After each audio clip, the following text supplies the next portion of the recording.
Rajput voters की बात की थी, तो इस सीट पर जब मैं भी घूम रही थी तो जो राजपूत हैं वो एग्रेसिवली एनडीए की बात कर रहे थे, वो एग्रेसिवली सतीश यादव की बात कर रहे थे।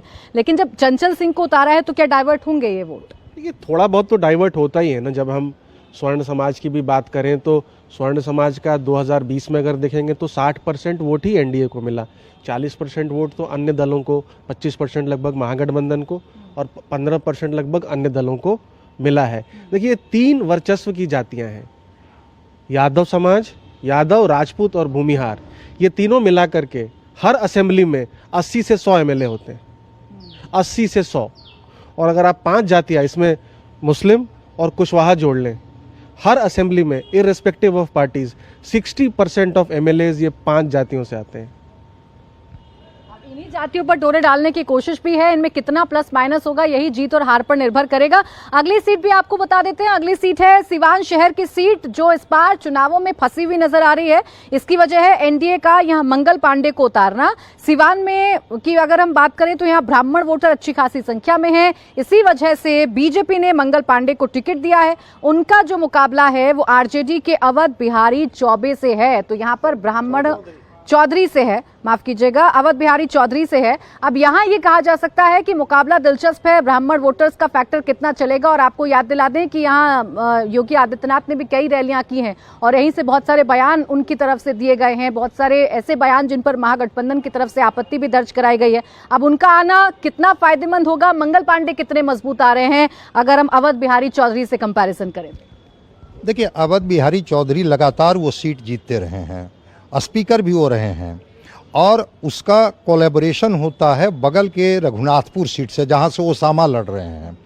तो ओसामा और अवध बिहारी चौधरी दोनों के बीच में एक कोऑर्डिनेशन आपसी होता है कि हम माइनॉरिटी वोट ट्रांसफ़र करेंगे, आप ज़्यादा वोट ट्रांसफ़र कीजिए।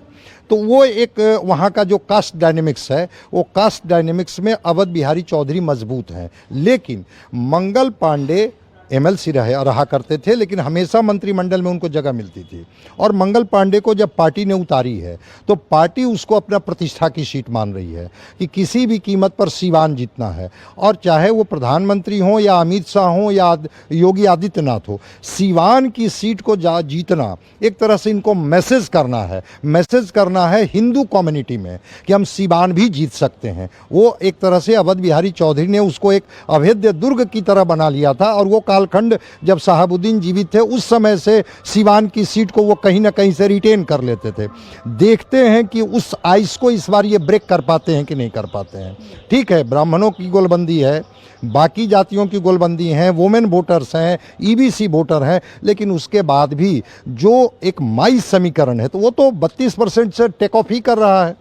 जो ओसामा की वजह से, चूंकि रघुनाथपुर और सिवान को हम लोग दोनों को एक जोड़ करके देखते हैं कि अगर रघुनाथ, इसीलिए योगी आदित्यनाथ ने वहां मोर्चा संभाला। बिल्कुल, चूंकि इसीलिए वहां हिंदुत्व का, जिसको कहते हैं कि उग्र हिंदुत्व का कार्ड उन्होंने खेला। और इसीलिए उन्होंने बताया कि देखिए ये सिवान की जमीन कैसे रक्त रंजित हुआ करती थी, कैसे लोग भय के साए में रहते थे। क्या फिर सिवान को किसी के हवाले करना चाहते हैं या सिवान में मंगल पांडे को जिता करके एक नई तस्वीर पेश करना चाहते हैं? तो सिवान की जीत योगी आदित्यनाथ के लिए, अमित शाह के लिए, प्रधानमंत्री के लिए वो एक बड़ा ही, जिसको मैं मानता हूं कि ऐसी सीट है जिसकी जीत में वो अपनी जीत देख रहे हैं और उसकी हार में वो अपनी हार देख रहे हैं। ऐसी एक और सीट की भी बात कर लेते हैं जिसकी बड़ी चर्चा है, और चर्चा है छपरा सीट की। छपरा सीट से क्योंकि खिसारी को इस वक्त मैदान में उतारा गया है, तो इस सीट पर क्या समीकरण बन रहे हैं? यहाँ छपरा जो है वो एनडीए का मजबूत गढ़ रहा है, लेकिन बीजेपी ने महिला चेहरे छोटी कुमारी पर इस बार दाव लगाया है, जबकि खिसारी लाल यादव छपरा में आरजेडी के लालटेन जलाने में लगे हुए हैं। अब वो लालटेन को कितना जला पाते हैं, कितना तेज इसकी लौ को कर पाते हैं, इस पर सभी की निगाहें इस वक्त हैं। छपरा में क्या देख रहे हैं आप? नहीं, देखिए, जब भी कोई फिल्म स्टार या सिंगर, एक्टर चुनाव लड़ता है तो उनका एक फ़ैन बेस होता है और ख़ास करके उनकी पॉपुलैरिटी युवाओं में है, तो युवा अक्रॉस कास्ट ग्रुप्स उनको समर्थन दे सकते हैं। लेकिन अब जैसे बिहार इस बार पूरा बटा हुआ है, करेक्ट, और एनडीए की तरफ से एंटी यादव पॉलिटिक्स चलती है और महागठबंधन की तरफ से largely anti forward caste politics है। इस सीट पे मुझे लगता है छोटी कुमारी, आई थिंक ईबीसी समाज से हैं, तो एक यादव वर्सेस ईबीसी का यहाँ पे बैटल हो सकता है। ईबीसी है या नहीं मुझे ध्यान नहीं है, शायद ईबीसी हैं, तो यादव वर्सेस ईबीसी बैटल है। में आपको लग रहा है अपर एज किसका? एक चीज़ और जोड़ना चाहेंगे, जो वहाँ राजपूतों की आबादी काफ़ी है। छपरा कंस्टिट्यूंसी में सिंगल लार्जेस्ट कास्ट वो है, और उनका वह का किधर जाएंगे, अगर वो एनडीए के साथ जाते हैं जो पिछली बार जाते रहे हैं, तब आसान हो जाएगा, छोटी के लिए आसान हो जाएगा। फिर बैस कम्युनिटी की है, वो ईबीसी कह रहे हैं बैस कम्युनिटी की है, वह भी है। एंटी यादव सेंटिमेंट भी होता है, जैसा ये लोग उभारने का पूरा प्रयास कर रहे हैं।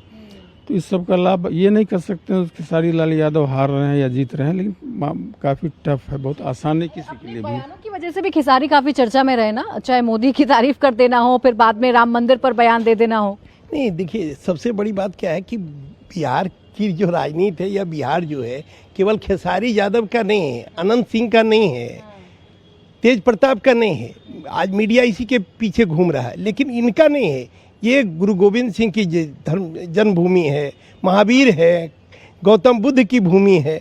तो बिहार ऐसा, अब एक रूपसपुर हम गए थे अभी, शाहजहाँपुर एक गाँव है समस्तीपुर जिले में, और वहाँ शाहजहाँपुर में आप जाके दंग रह जाइएगा। मछली उत्पादन जिस तरह से लोग कर रहे हैं, सरायरंजन विधानसभा क्षेत्र में है जहाँ से विजय चौधरी चुनाव लड़ रहे हैं।